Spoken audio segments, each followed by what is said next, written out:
Whoa, oh, oh, la da da da, oh, oh, la da da da, oh, oh, la da da da, making our Christmas memories. I've been working so much lately, I can barely find the time to sleep. Yeah, I spend my time running around, keeping people pleased. But this is my favorite holiday. It's a chance to start over new. Cause I missed you, so I'm letting go of everything but you. Hi everyone and welcome back to another vlog. So nasa 18th floor kami, katatapos lang ng basic furnishing namin. So i-discuss ni Jay yung mga pinili ni owner. And may tenant na, no? Yes. May tenant na, mag-move-in na siya by 2 p.m. Today. Yun. So yun. 18th floor, shore 2 residences. Tower 1. Of everything but you. These are the good times with. Ito yung garbage room sa 18th floor. And likod siya ng elevator. Ganyan lang. So yung unit na to is facing ng, may part siya ng Manila Bay. And yung balcony railings niya is glass. So ino-on lang ni Jay yung mga ilaw and siniset up niya lang. Balik, pasok. So welcome sa 18th floor. Sino ka ba yung owner dito? Hi kay Sir Ronald Gineta. So, fully furnished na yung unit nyo at may tenant na din po tayo. Rented na po siya. Ayun. So, si Jay po nag-aasikaso ng mga basic furnishing sa team din. So, yes. Meron kaming Google form. So, mag-fill up kayo doon kung ano yung gusto ninyo. And then, kung may request lang kayo, pwede naman hahanapan namin ng supplier and yes. Hahanapan namin ng yung magmamatch dun sa gusto ninyo. Like for example, nakahanap kami ng bagong supplier ng smart lock. And may support system din sila in case na kaya nilang i-troubleshoot yung kung may technical problem. Ayan, so halika na, si Tin, ang aming cameraman. Ayan. Ayan, bali dito po. Ayan, ito po yung mga nilagay po natin sa unit dito, ma'am. Okay, sa kitchen, naglagay tayo Samsung lahat? Yes, ma'am. Samsung okay. Po yung prefer ni owner na brand. So dito naglagay tayo ma'am ng microwave cabinet. Okay. Ito po yung bago natin sa furnishing natin. Yes. Okay. Inad po natin kasi pagandahan po pag may microwave cabinet po kasi may tungtungan. Okay. So pag dito po kasi sa rep, hindi siya safe. Mas okay pag may microwave cabinet kaya naglagay po tayo. Additional sa furnishing. Yes. And then additional storage. Yes, naglagay din kami. So like for example, kung meron kayong mga like, pwede din home decor, pwede din. So minimalist lang siya, pang tenant lang siya na standard yes. For tenant furnishing lang siya. So Samsung din. Yes, Samsung din ma'am. So, tapos dito sa bathroom. Okay. Ayan, dito guys. Makita mo Jay. Yung ano yun. Ayan.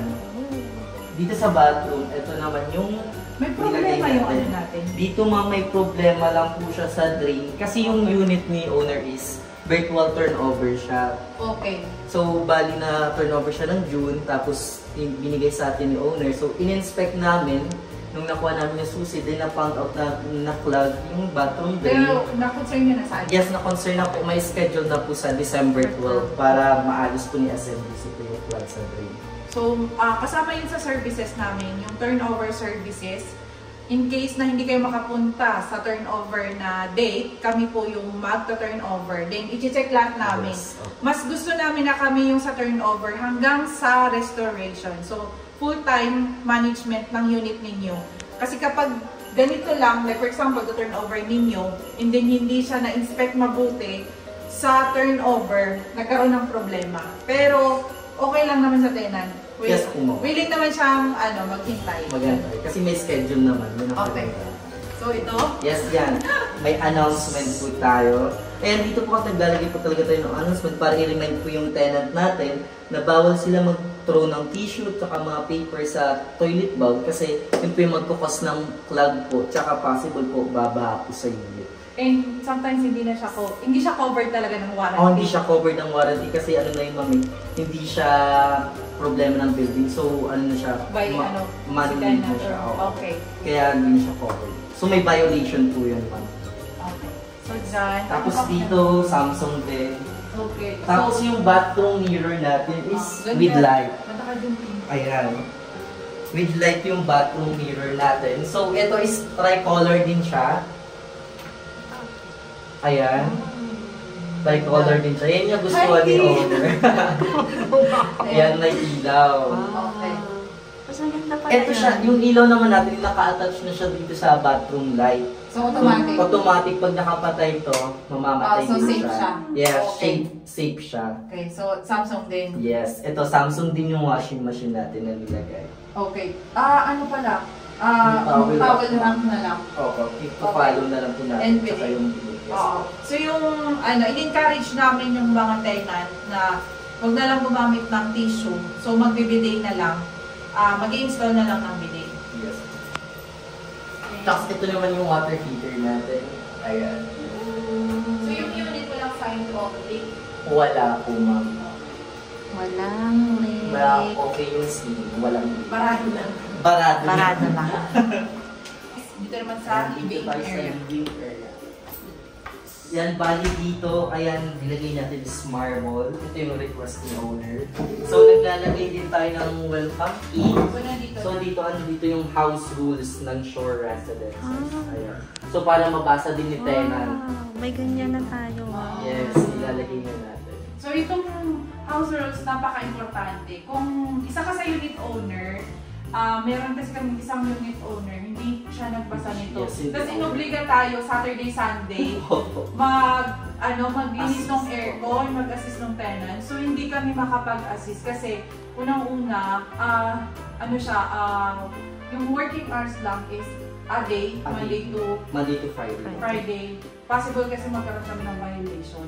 So kung kayo as unit owner, pwede kayong magbasa ng mga house rules para makita din ninyo kung ano yung rights nyo as a owner and ano lang yung rights din ng tenant. Next. Ayan. Tapos ito yung ilaw naman is fan light. Gold lang. So minimalist lang siya. So minimalist na siya, gold lang siya. Yung concept dito na gusto ng owner is gray and gold lang siya. Ang ganda ng pagkapintura ni Kuji. Yes, ma'am, malinis siya. Malinis siya. Pulido.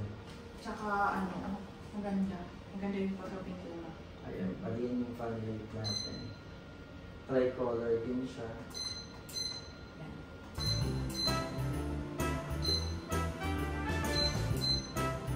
Ito yung sopa natin na restaurant. Yes, ma'am. So, pabed po. For tenant. Yes, for tenant siya. Dito naman sa... Dito na tayo sa bed. Sa kantin. Yan, bali ito yung ano natin sa bedroom naman. Nilalagay natin pag mga ganitong room is queen size. Queen size. Kasi mostly talaga gusto ng mga tenant natin, lalo na pag couple, queen size siya. So, kahit leather. 54, no? Ayaw nila. Ayaw, magre-request po talaga sila ng queen size. Tapos minsan, mapili din sila sa bed. Kasi may isang unit kami ngayon, hindi pa siya namin napaparent, almost 1 month na. Pero yung mga unit sa amin, tumatagal lang ng 1 week or 2 weeks, nakahanapan namin. Pero yun kasi, ang baba ng bed niya. Yes, ma'am. Tsaka ano siya, metal siya. So, isa kasi ayaw ng tenant ng mababa, tapos maliit. So, prepare po talaga is queen size. Queen size yun. So, isa din yun sa mga unit owner. Kung bibili kayo, kung kayo talaga yung bibili, piliin nyo yung good quality na talaga bed frame. And then yung, kasi yung bibili lang doon bed frame eh. Okay yes, naman kasi yung may mattress naman. Okay yun. naman. Pag-isipan talaga kung ano yung nilalagay sa unit na pang basic furnishing. Kasi yun lang yung pinaka gusto din ng tenant. Kung gusto nyo for rental business lang talaga. Ayan. So, cabinet. Tapos dito is cabinet naman. Ayan, 3-door. Ayan. So, hindi na siya nag-request ng vanity. Vanity, hindi na po. Okay. Pero may TV siyang request, ma'am, to follow na lang natin kasi i-order pa So, natin sa in-approve supplier. ni- Yes, approved na po 42? ni owner. Yes Okay. po. So, yung TV kasi optional siya minsan. So, hindi muna kami naglalagay. And then, Yes. kapag nag-request lang si tenant, doon lang kami naglalagay. Hindi kami naglalagay ng TV agad-agad and then hindi kailangan ni tenant. Minsan, pinapa-pull out nila. Yes, ma'am. Kasi may minsan po, may computer naman po sila, kaya hindi po sila nag-request. Oo. Selected lang po talaga yung mga tenant natin. Tsaka yung sa lugar kasi natin mataas ang humid. Yes, ma'am. Pagka hindi ginagamit yung TV, nasisira talaga siya. So, dapat yung ano lang, importante lang talaga. Yan. And siya namili ng ilaw. Yes, ito. Si Sir din namili ng ilaw. Ito naman is crystal 9 heads. Tricolor din siya. Oh. Ang ganda nung ano, Jay, yung pintura nila. Parang, ay! May napansin ako, hindi siya open dito. Hindi nga, ma'am. Yun nga din napansin namin yung ulo. Tignan mo, Tin, hindi siya open. Ito, oh. Kasi yung ibang Mostly naka-close. Oo, okay. Pero mas Eh, yung aircon. Ano? Hindi siya, ano. Hindi siya. Kaya sabi ko parang may iba. May iba na. Oo. Pero para sa akin, mas okay yung ganito, ma'am. Kasi pag sa bedroom, yung lang yung talaga dito. Kaso pag in-open mo, tsaka glass. Oo. Tsaka parang may privacy. Privacy talaga. Pero kung sa ibang unit owner, kung gusto nyo magpalagay ng ganyan, parang kaya naman namin maglagay. Kung gusto ninyong palagyan ng ganyan. Ganda. Eh, sa balcony. Iba ang ano nito, glass. Iba, ma'am. Oo. Kasi tignan mo.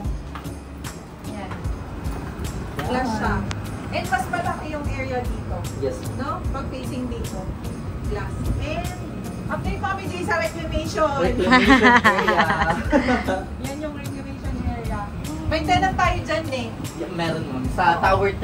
Mga Dito ano. din sa Shore 2.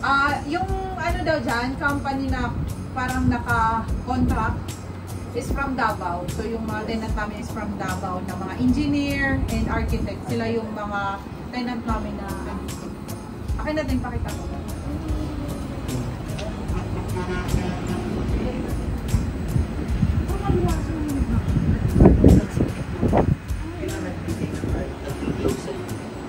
$30 ba to? Tin, halikatin! Si Tin po yung ano namin sa water leak concern. So every day pumunta siya doon. Pero sinabi na ng Shore 2 Engineering Department, every 3 days na lang daw siya pupunta. Di ba? Sabi doon. Di ba sabi Sir Jeff? Pwede pong every 3 days. Every day wala siyang ma-report sa Tin.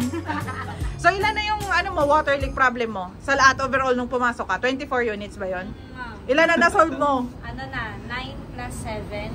So, mga ano na, 16. Okay, sisingilin ko si owner sa incentives. Ano to si Tin, magaling. Galing siya sa ano, Pogo, di ba? Pogo company before. So, anong tawag doon? Nag-stop na sila? Stop operation. So, yan, lumapit siya sa akin. Sabi ko, ito yung magiging ano niya, trabaho niya sa water leak. And sa staycation namin. Ayan, sa mga unit owner na yung gustong magpa-book, yan, kay Tin lang.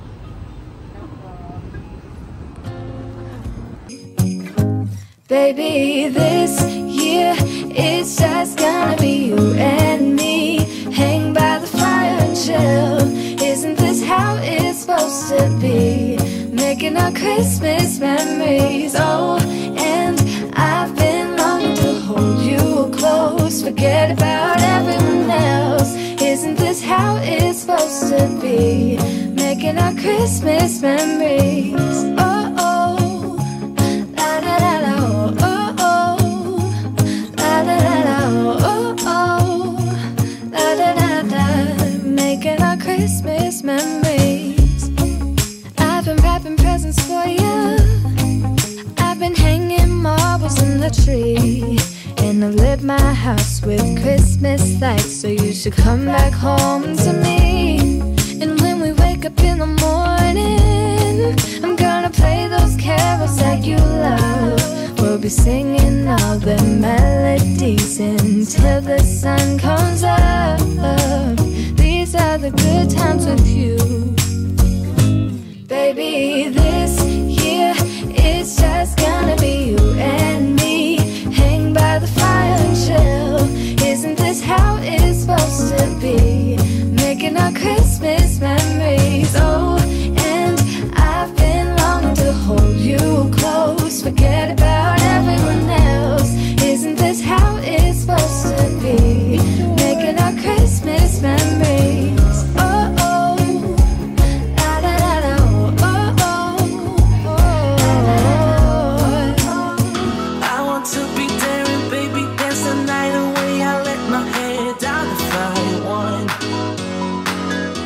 Don't you just get tired chasing fame?